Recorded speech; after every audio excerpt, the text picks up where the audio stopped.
Hi everyone, আমি রাজু আর বিরাজ। কেমন আছেন সবাই? আশা করি ভালোই আছেন। আজ থেকে ষষ্ঠ শ্রেণীর ইংলিশ ক্লাসগুলো শুরু হলো। তো আজকের ক্লাসের আলোচনার বিষয়বস্তু হচ্ছে টকিং টু পিপল, অর্থাৎ তুমি তোমার ফ্রেন্ড সার্কেল, পাড়া প্রতিবেশী অথবা পরিবারের মানুষদের সাথে কিভাবে কথা বলবা, এই বিষয়টি এই চ্যাপ্টারের আলোচনার বিষয়বস্তু। তো চলো আমরা এই ক্লাসটি শুরু করি। এখানে কতগুলো ভোকাবুলারিজ দেওয়া আছে, অর্থাৎ এই ভোকাবুলারিজগুলো আমাদের শিখে দেন এই বিষয়গুলো নিয়ে আলোচনা করতে হবে, ঠিক আছে? কারণ এখানে অনেকগুলো অর্থ দেওয়া আছে। এই অর্থগুলো আমরা যদি ভোকাবুলারিজগুলো ভালো করে শিখি তাহলেই কেবল পারা সম্ভব। ওকে, তো চলো আমরা ভোকাবুলারিজগুলো জেনে নিই। ইম্পর্ট্যান্স, গুরুত্বপূর্ণ ভোকাবুলারিজ শব্দভাণ্ডার ফর দিস লেসন। এই লেসনটির জন্য কিছু গুরুত্বপূর্ণ ভোকাবুলারি এখন আমরা দেখব। অ্যাপ্রিশিয়েট অর্থ কি? প্রশংসা করা, ঠিক আছে? ইলডারলি অর্থ কি? বয়স্ক। তো এটির উচ্চারণ কি হবে? কনভারসেশন, কথোপকথন। কি বলছি? কনভারসেশন, কথোপকথন। ডিরেকশন, নির্দেশনা। লেটার, পরে। কি বলছি? লেটার, পরে। রিলেশনশিপ, সম্পর্ক, ঠিক আছে? রিলেশনশিপ, সম্পর্ক। অ্যাকুয়েন্টেন্স অর্থ কি? পরিচিতি। আমি আবারও বলছি, অ্যাকুয়েন্টেন্স, পরিচিতি। ওকে। পার্কিং, যানবাহন রাখার জায়গা, পার্কিং। গার্ড, পাহারাদার। ডিসএবিলিটি, অক্ষমতা। এবিলিটি অর্থ আমরা কি জানি? সক্ষমতা। আর ডিসএবিলিটি অর্থ কি? অক্ষমতা। গার্ডেনার অর্থ কি? মালি। আউটসাইড, বাহির। আউটসাইড, বাহির। রেকগনাইজ, কি বলছি? রেকগনাইজ মানে কি? চিনতে পারা। স্ট্রেঞ্জার, অপরিচিত ব্যক্তি। আমি আবারও বলছি, স্ট্রেঞ্জার, অপরিচিত ব্যক্তি। তারপর এটির উচ্চারণ কি হবে? কমপ্লিমেন্ট। কমপ্লিমেন্ট মানে কি? প্রশংসা। ওয়েলবিং, সুস্থতা। অ্যাভয়েড অর্থ কি? এড়িয়ে চলা। অ্যাভয়েড, এড়িয়ে চলা। মিস্টেক, ভুল করা বা ভুলা বা ইরর। ওকে, মিস্টেক, ভুলা বা ভুল। ওকে। ইন্ডিকেট, নির্দেশনা দেওয়া। ইন্ডিকেট, নির্দেশনা দেওয়া। রিলেশন, সম্পর্ক। কি হলো উচ্চারণটি? রিলেশন, সম্পর্ক। সিম অর্থ কি? মনে হওয়া। সিম, মনে হওয়া। ফ্যামিলিয়ার, পরিচিত। ফ্যামিলিয়ার, পরিচিত। ওকে। সিগনিফাই, তাৎপর্যপূর্ণ। ফরগেটফুল, অমনোযোগী।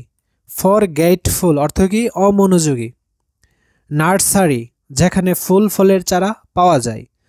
ফার্সেস, উচ্চারণটি কি হবে? ফার্সেস মানে কি? ক্রয় করা। গ্যাস, অনুমান করা। গ্যাস, অনুমান করা। ইনডিড, অবশ্যই। ইনিশিয়েটর, প্রবর্তক। কি বলছি? ইনিশিয়েটর, প্রবর্তক। তো প্রবর্তক অর্থটা হচ্ছে, ধরো কেউ একটি কোম্পানি চালু করছে, তাহলে সে হবে ওই কোম্পানির প্রবর্তক। ক্লিয়ার? তো উচ্চারণটি কি বলছি? ইনিশিয়েটর। ওকে। শপিং মল, কি বলছি? শপিং মল মানে কি? Shopping mall. ফারসিপ অর্থ কি? অনুধাবন করা বা বুঝতে পারা। That means understand. ওকে। ফারসিপ, অনুধাবন করা। ইমফোলাইট অর্থ কি? অভদ্র। ইমফোলাইট অর্থ কি? অভদ্র। আর ফুলাইট অর্থ কি? ভদ্র। অফকোর্স, অবশ্যই। উচ্চারণটি কি হবে? অফকোর্স, অবশ্যই। অফকোর্স, অবশ্যই। রিজার্ভ অর্থ কি? সংরক্ষিত বস্তু। কিউই, সারি। উচ্চারণটি কি হবে? কিউই অর্থ কি? সারি। অর্থাৎ কিউ এবং ইউ এই দুইটারই উচ্চারণ হবে, এগুলোর উচ্চারণ হবে না। কিউই অর্থ কি? সারি। তো ক্লিয়ার? তোমরা প্রথমেই এই ওয়ার্ডগুলো ভালোভাবে পড়ে নিবা, ঠিক আছে? ভালোভাবে পড়লেই কেবল ওই রিডিংগুলোর অর্থ আমরা ভালো করে বুঝতে পারবো, ঠিক আছে?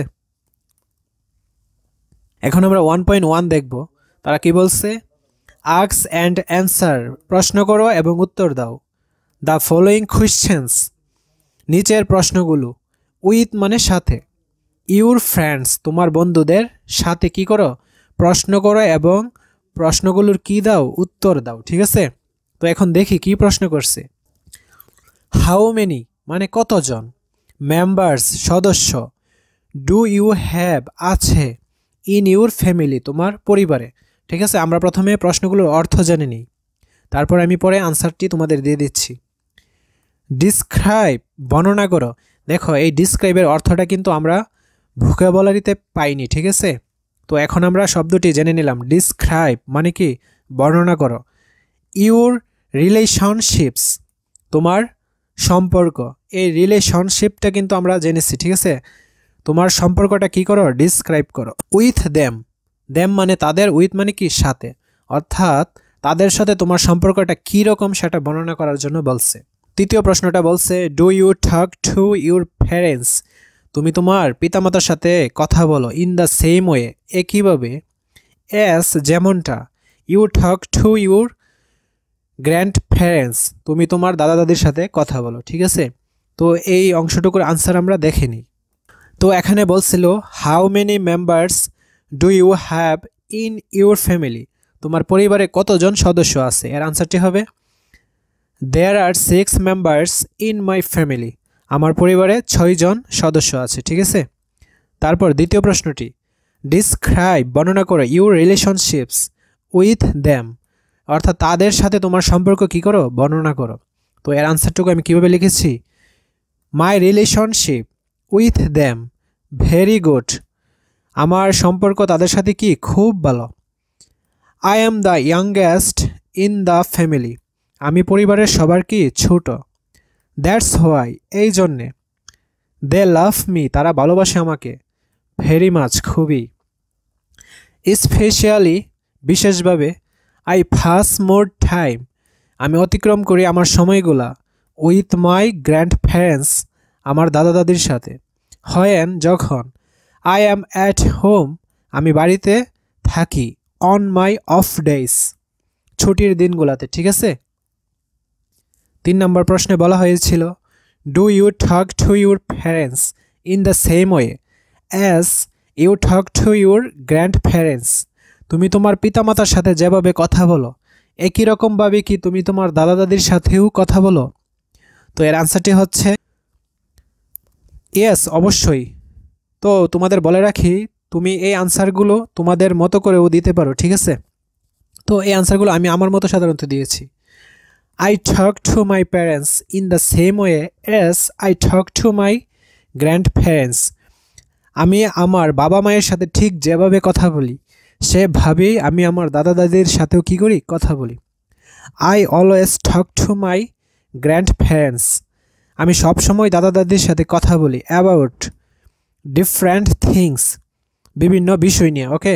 অ্যান্ড এবং দ্যাট টেল মি, তারা বলে আমাকে মেনি স্টোরিজ, বিভিন্ন গল্প, ঠিক আছে। তো এখন আমরা পরবর্তী পাঠে চলি। তো এখন 1.2 দেখব, ঠিক আছে। দেখি তারা কি বলছে। Look at the picture below, নিচের ছবিটির দিকে তাকাও। দেন তারপর আস্ক প্রশ্ন করো, অ্যান্ড অ্যান্সার উত্তর দাও, দ্য ফলোয়িং কোয়েশ্চেন্স প্রশ্নগুলো, ইন পেয়ার্স জোড়াই জোড়াই, ওকে। অর্থাৎ জোড়াই জোড়াই নিচের প্রশ্নগুলো জিজ্ঞেস করো এবং কি বলছে উত্তর দেওয়ার জন্য। দেখো এখানে একটি ছবি দেওয়া আছে, ঠিক আছে। তো এখন দেখি তারা কি প্রশ্ন করছে। ক্যান ইউ গেস হু দে আর, তুমি কি বলতে পারো বা অনুমান করতে পারো তারা কারা। দেখি তারপরের প্রশ্নটা কি বলছে। হোয়াট ডু ইউ থিঙ্ক, তুমি কি চিন্তা করতে পারো বা ধারণা করতে পারো, ইজ দ্য রিলেশনশিপ সম্পর্ক, অ্যামং দেম তাদের মধ্যে। তারপর বলছে হোয়াট ডু ইউ থিঙ্ক, তুমি কি মনে করো, দে আর টকিং অ্যাবাউট, তারা কি বিষয়ে কথা বলছে। তো চলো এই সকল প্রশ্নের আনসারটা আমরা দেখে নিই। প্রথম প্রশ্নটি হলো ক্যান ইউ গেস হু দে আর, তুমি অনুমান করতে পারো তারা কারা। তো আনসারটি হলো আই ক্যান গেস, আমি অনুমান করতে পারি, দে আর আ ফ্রেন্ডস, তারা বন্ধু, ওকে। দ্বিতীয় প্রশ্নটি কি, what do you think is the relationship among them, তাদের মধ্যে সম্পর্ক কি বলে তুমি মনে করো। I think they have a good friendship, আমার মনে হয় তাদের মধ্যে কি ভালো বন্ধুত্ব আছে, ঠিক আছে। তৃতীয় প্রশ্ন what do you think they are talking about, তুমি কি মনে করো তারা কি সম্পর্কে কথা বলে। এর আনসারটি হলো I think they are discussing today's lesson, তারা আলোচনা করছে আজকের লেসনটি সম্পর্কে। And going to play in the field in the afternoon, অর্থাৎ তারা বিকালে খেলার জন্য আলোচনা করছে। ঠিক আছে, তো আজকের ক্লাসটি এই পর্যন্তই। পরবর্তী ক্লাসটি আমরা 1.3 থেকে শুরু করব। আমার এই চ্যানেলটিতে অনেকগুলো বিষয়ের উপরে ইতিমধ্যে ভিডিও তৈরি করা হয়েছে। সো যারা চ্যানেলটি এখনও সাবস্ক্রাইব করেন নাই তারা অবশ্যই চ্যানেলটি সাবস্ক্রাইব করে আমার সাথেই থাকুন।